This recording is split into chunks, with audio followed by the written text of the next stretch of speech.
Dare भगत channel में आपका एक बार फिर से स्वागत है। आज मैं आपके लिए लेके आया हूं एक बहुत ही रहस्य से जुड़ी हुई जानकारी, जो कि बाबा कलवा पोन के बारे में है।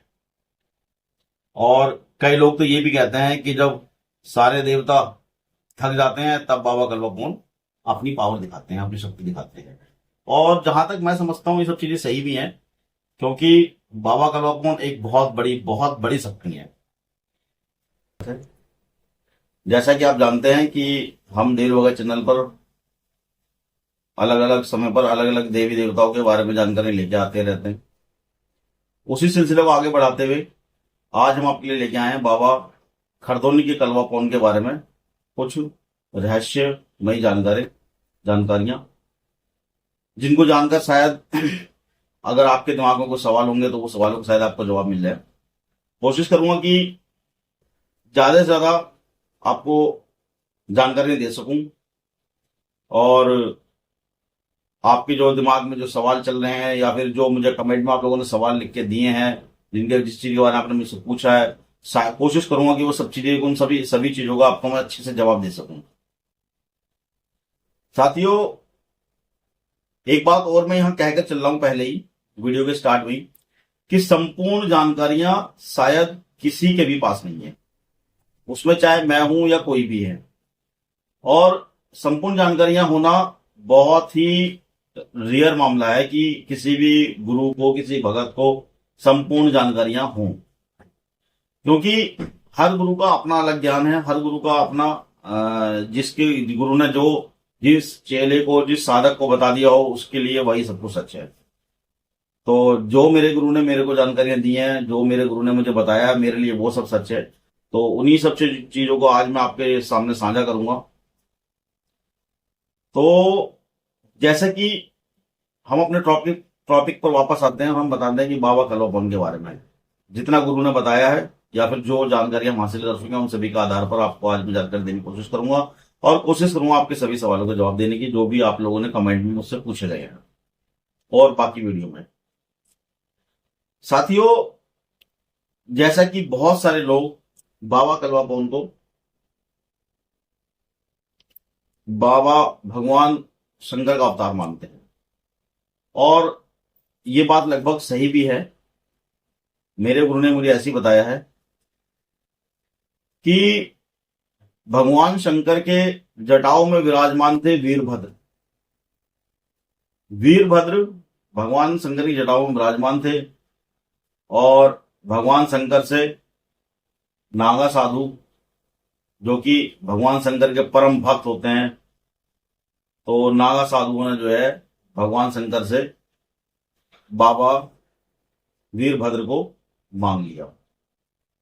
भगवान शंकर ने नांगे जो साधु हैं, नांगे जो बाबा हैं, उनको, वीरभद्र को उनके सुपुर्द कर दिया। क्योंकि देखिए, मैं आपको जानकारी के लिए बता देता हूं कि भगवान भगत के वश में होते हैं, और अगर भक्त किसी चीज की कामना करें और भगवान उसको ना दे तो ऐसा हो नहीं सकता। जैसे कि आप लोग देखते भी होंगे अपने आसपास की, जब भी हम लोग अपने किसी भी देवी या देवता से किसी तरह की कामना करते हैं, तो वो उस कामना के लिए अपना पूरा सर्वप्रथम लगाकर, अपना सर्वेश लगा करके, और हमारे लिए वो चीजें हासिल करने के लिए हम करने में हमारी मदद करते हैं।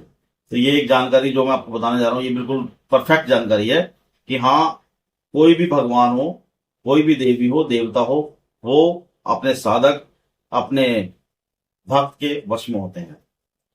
तो उसी तरह से जो है भगवान शंकर ने भी नागा साधु की जो भक्ति दी, उससे प्रसन्न होकर के बाबा वीरभद्र को दे दिया, नागा साधु को। फिर आगे चल के वही नागा साधु भ्रमण करते हुए खरदोनी के आसपास पहुंचे। वहां उन्होंने धूना लगाया, बाबा की समाधि में लीन हुए।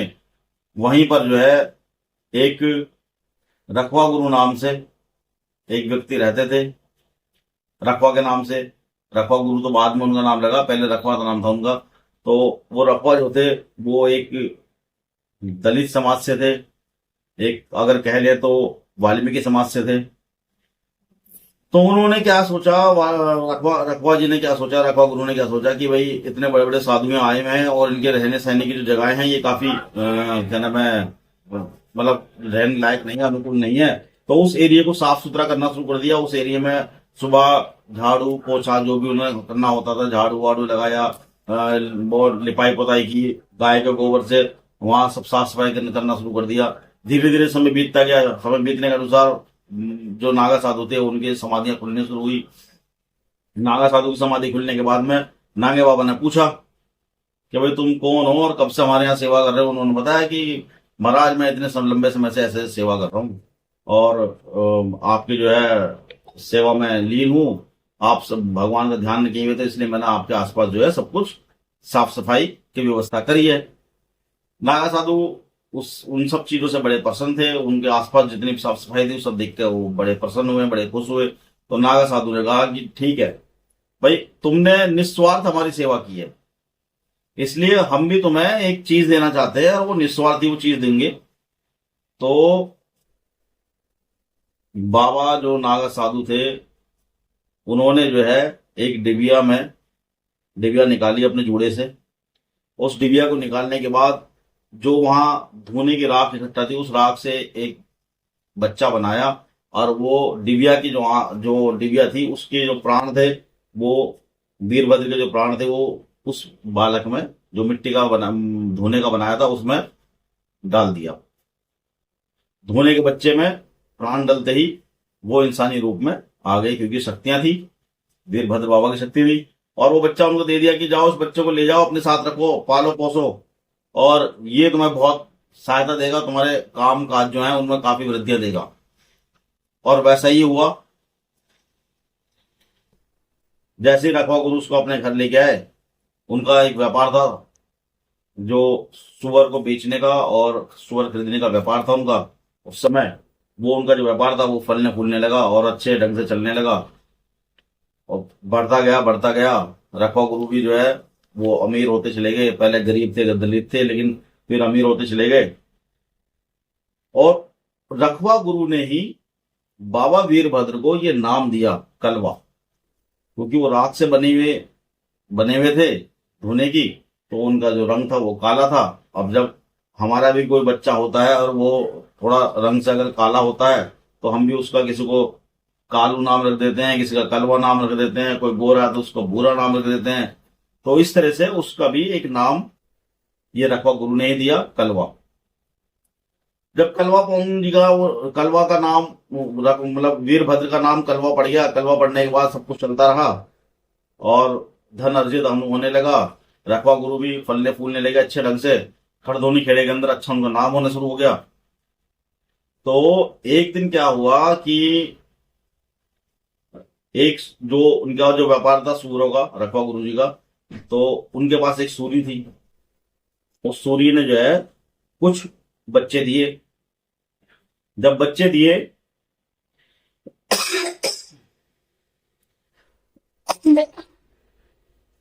तो उनमें एक बच्चा था कबरा, मतलब थोड़ा थोड़ा सा सफेद थोड़ा काला। उस बच्चे को बाबा कलवा पुन को बच्चा बहुत पसंद आया। जब वो बच्चा बहुत पसंद आया तो रखवा गुरु ने कहा कि भाई ठीक है कलवा, तुझे ये पसंद है तो तू इसको रख ले, ये तेरा ही रहेगा, तू अब इसको बेचियो या मत बेचियो, तेरे इसकी जिम्मेदारी तेरी रहेगी। तो आप विश्वास मानिए, जब वो उनको वैसे भी वो प्यारा लग रहा था, सारे के सारे बच्चे छोटे रहे और वो जो सुअर था, जो बच्चा था कबरा, वो दमा दिन दूनी रात चौगनी के हिसाब से बढ़ता चला गया, बड़ा होता चला गया। अब रखवा गुरु उस बच्चे की उस सुअर की जो बच्चा था उसकी शरारतों से भी दुखी होने लगे, क्योंकि वो बहुत ही उग्र टाइप का शरारती था। रखवा गुरु बांधते थे और वो निकल के तोड़ के रस्सियां तो भाग जाता था। जब उससे वो परेशान हो गए तो एक दिन उस रास्ते से गुजरे जा रहे थे कुछ व्यापारी, उन व्यापारियों से जो है उस सुअर का सौदा कर दिया रखवा गुरु ने। कलवा पौन ने, जो कलवा बाबा थे, उन्होंने समझाया रखवा गुरु को कि ये आपने मुझे दिया है, इसलिए इसका जो भी कुछ है वो मैं करूंगा और आप इसको मत बेचो। लेकिन वो नहीं माने। उन्होंने कहा ये मुझे बहुत ज्यादा परेशान कर रहा है, मैं दूसरा तेरे को स्वर दे दूंगा, दूसरा तू रख लियो। कुल मिला के वो बेच दिया। सेकंड टाइम फिर सूर्य ने बच्चे दिए, फिर से एक बच्चा, उनमें एक कबरा बच्चा पैदा हुआ, फिर से बाबा को दे दिया गया, फिर बेच दिया। इसी तरह से 3 बार हुआ।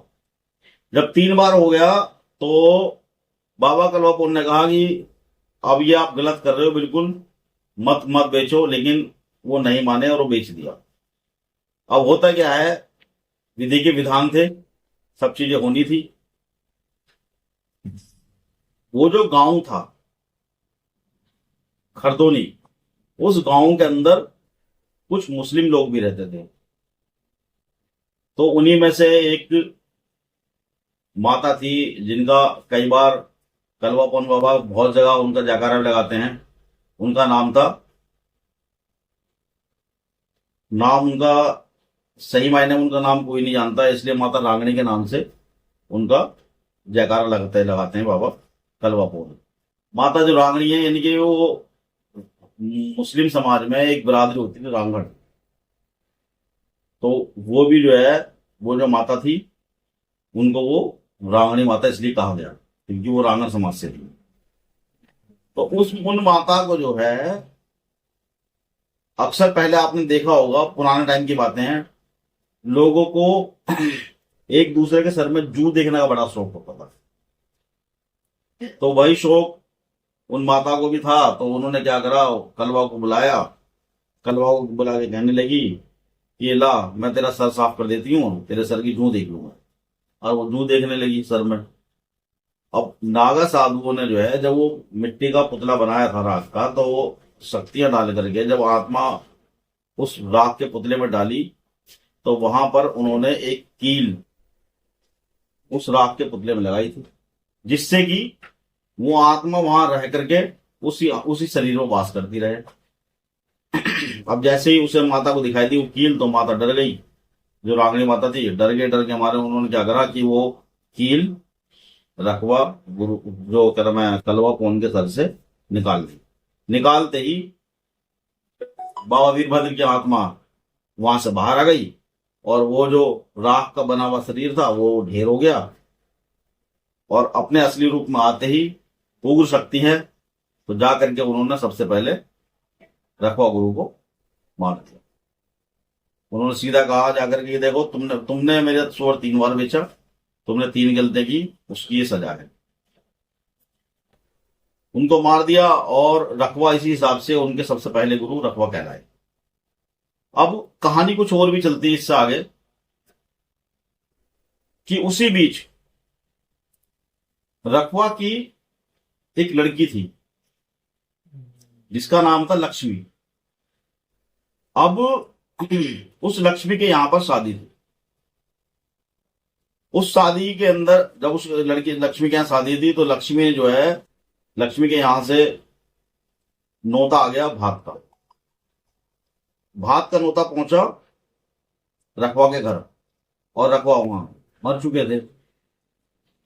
तो ये सब, जब देवता तो देवता ही हैं, सुन रहे थे वो, जब वहां मौजूद थे बाबा कलवापोन, बेशक से शरीर रूप में ना हो, मरे आत्म रूप में तो थे ही।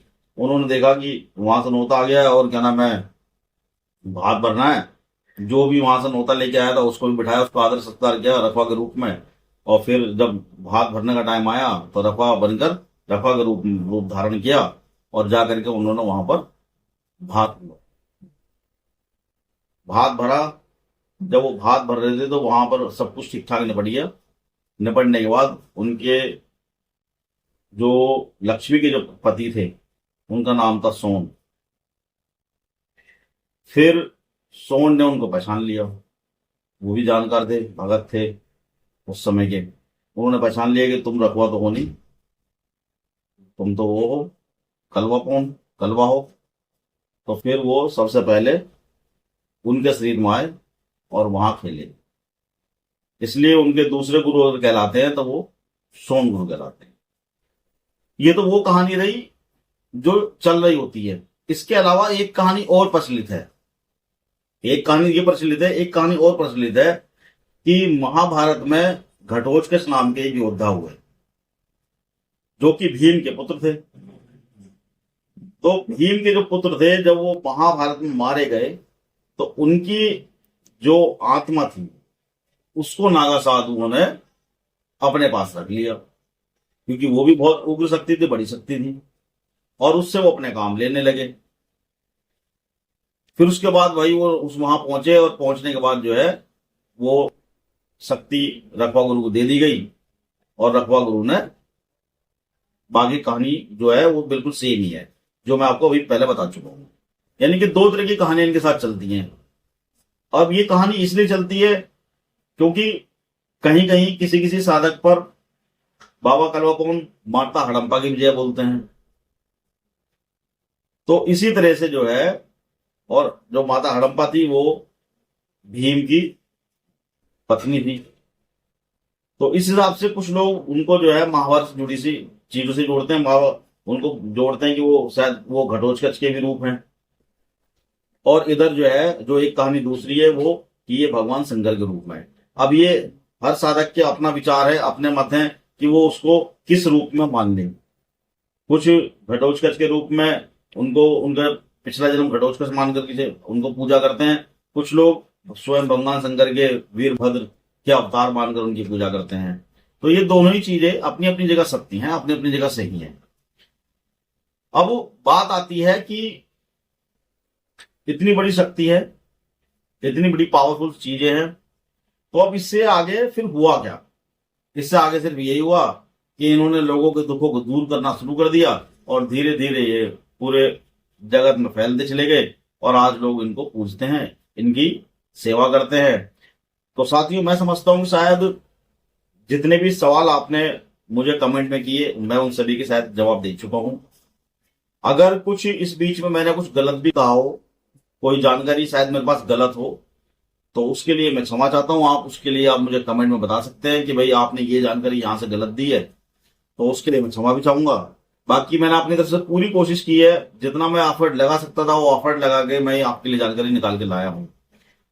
साथियों, कलवापौन बाबा खड़दौन की कण-कण में बसते हैं, और वहां उनका बड़ा मान सम्मान भी है, और वो बहुत बड़े देवता है, शक्ति के देवता है। और मैं बाबा कलवापौन को बहुत मानता हूं, बहुत पूजता हूं, मैं उनका भक्त हूं। अगर मेरी इस पूरी कहानी में कहीं भी अगर कोई संकोच आपको है, आपको कोई प्रश्न है, कोई सवाल है, तो कृपया कमेंट बॉक्स में आप मुझे कमेंट कर सकते हैं, मुझसे वो सवाल पूछ सकते हैं। और बाकी आप चैनल को सब्सक्राइब करें, वीडियो बने रहे उसके लिए आपका बहुत बहुत धन्यवाद करता हूं। वीडियो को लाइक करें और कमेंट बॉक्स में कमेंट करें, कोई सवाल है, सुझाव है तो वो कमेंट डाल दें। चैनल को सब्सक्राइब करें। इन्हीं शब्दों के साथ जय बाबा कलवापौन, जय मेरे गुरु। धन्यवाद। जय हो सतवीर गुरु जी की।